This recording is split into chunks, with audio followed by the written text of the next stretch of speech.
Close your eyes. When I say Northern California, what do you picture?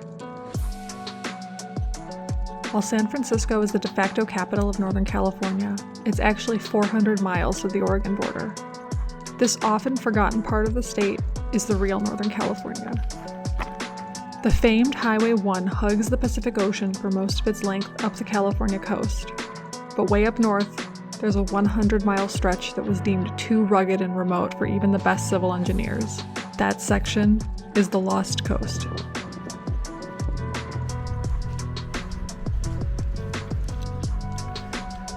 I'm just getting started walking on the Lost Coast. The tides today are a little bit tricky. I'm hoping to get past this section that's unwalkable during high tide before I set camp, but it's going to be cutting it really close. Hiking the Lost Coast is not without its dangers, the chief one being the impassable zones. There are 3 sections along the coast that are impossible to walk through when the tide is over 4 feet. People have been swept away by the ocean attempting to cross. I'm about an hour into hiking and I'm just about to hit the lighthouse. Oh my god, it is so beautiful.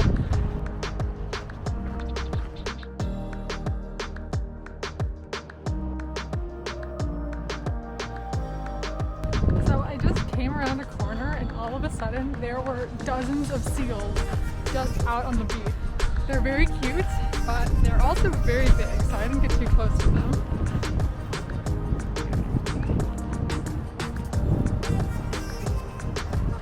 This guy found his way onto the trail.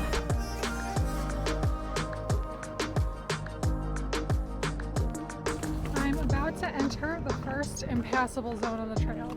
I'm cutting it a little bit closer today than I would have liked. I have pretty much exactly 3 hours to go 4 miles. I'm hoping to push through. I'm probably not going to set up the tripod while I'm in there just because I want to get as much distance as I can.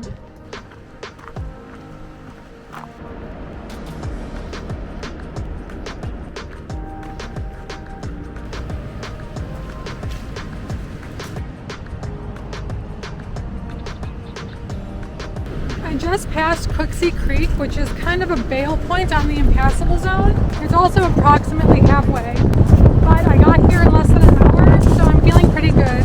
Push on from here.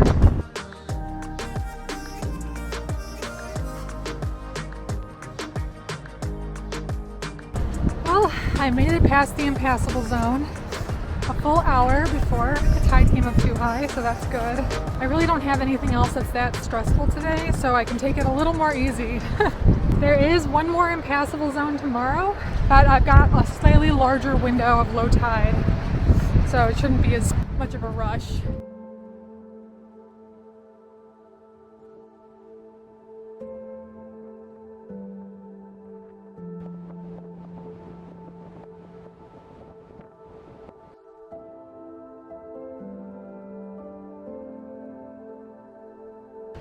It's now 3 p.m. I'm hoping to make it another 5 miles today. I guess that's a little bit ambitious, but I pretty much have to choose now between going 1 mile and going 5. Hopefully I can go 5.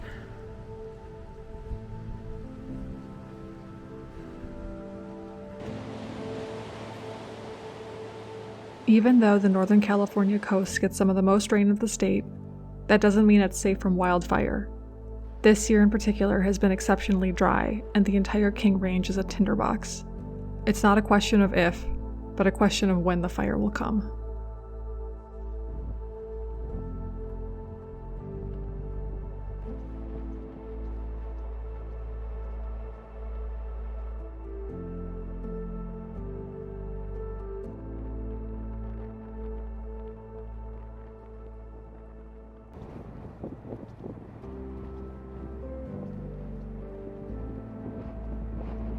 I made it to the place where I plan to camp tonight. It's just before 5:30, so kind of perfect timing to reach camp.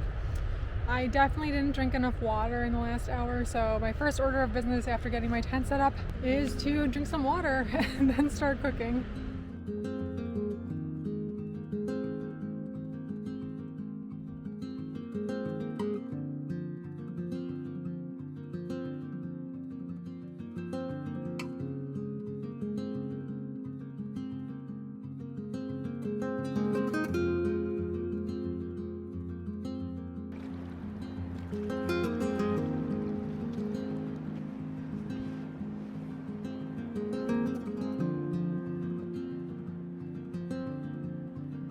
Just had an absolutely amazing sunset. I got to see a family of deer getting water while I was getting water. I can't believe it's February because it feels so warm, but wow, this is a really magical night.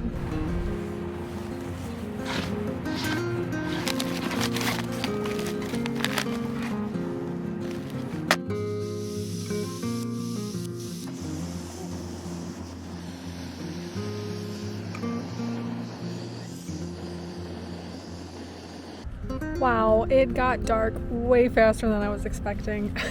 So I'm done with everything I'm gonna do outside the tent. I'm just gonna read and then go to sleep. Tomorrow I've got about 8 miles of walking, and fortunately the tides shouldn't give me any problems because it should be low enough most of the time that I'm walking that it won't be a problem. Good night, see you tomorrow.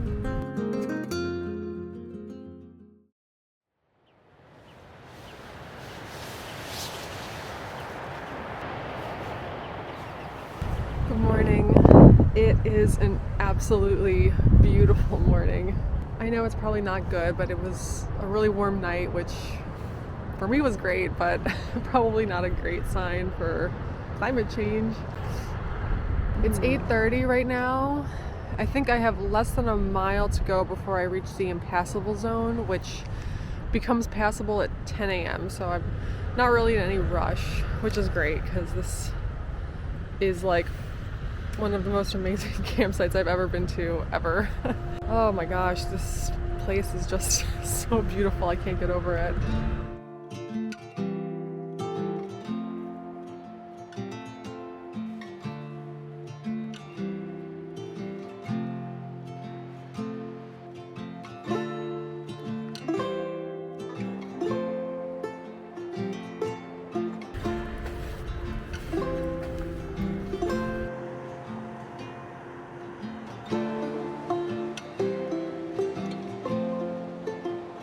Despite seeming untouched, the Lost Coast is extremely vulnerable to climate change.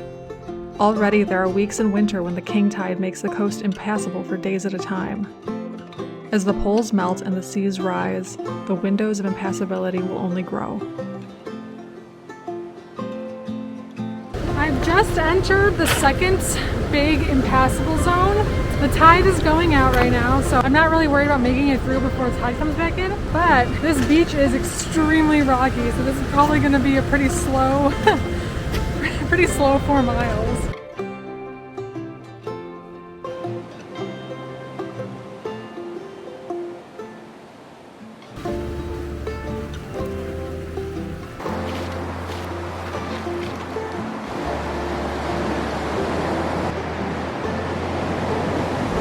I'm about half a mile from the end of the impassable zone, and I just thought I would stop for a quick snack.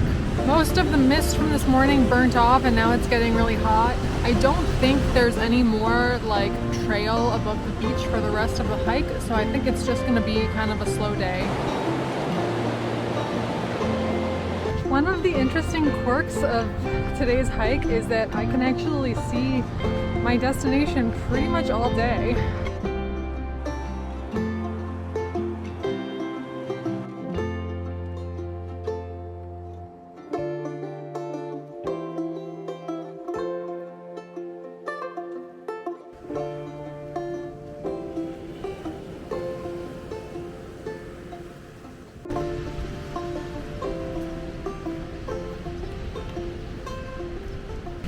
I just passed Glitchell Creek, which means I'm out of the impassable zone. Relatively smooth sailing from here.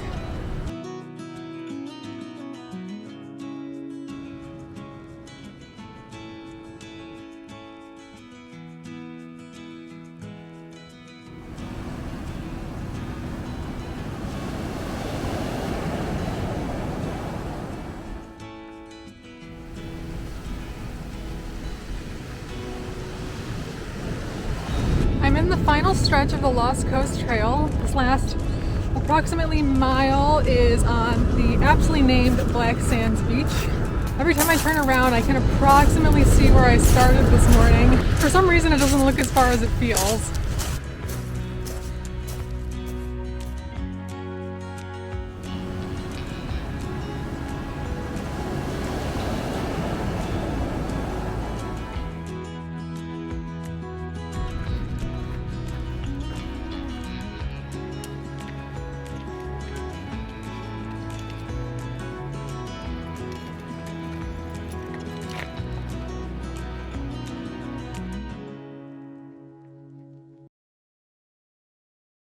And welcome back to my channel. If you are a subscriber, you may be wondering where I've been. It has been kind of a while. There definitely have been some things that have come up in my life.